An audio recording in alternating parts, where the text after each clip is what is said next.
तो शायद अपने घर से 150 किलोमीटर दूर इफ्तार होना ये मेरी मर्जी नहीं थी।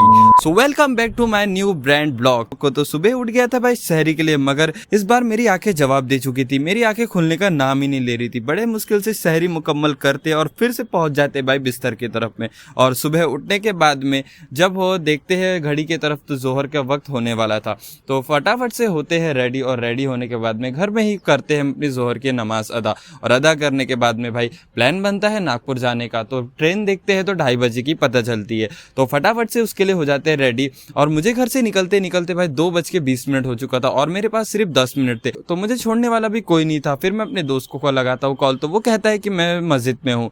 तो वहाँ से उसको पिकअप करता हूँ, मैं जाता हूँ सीधा रेलवे स्टेशन की तरफ में। और भाई जस्ट मैं टिकट ले ही रहा था उतने भी अनाउंसमेंट हो चुका था कि ट्रेन छूटने वाली है। तो जल्दी जल्दी भागते हुए मैं पहुँच जाता हूँ वहाँ पे। और जैसे ही मैं ट्रेन में चढ़ा हूँ और वैसे ही मेरी ट्रेन छूट चुकी थी। मगर मैं चढ़ा था भाई कोई दूसरे कोच में, तो मुझे सीट मिलना नामुमकिन थी। मगर एक अंकल से विनती करने के बाद में, उनसे परमिशन लेने के बाद में, अंकल कहते हैं कि आप मेरे सीट में शेयर हो सकते हैं करके।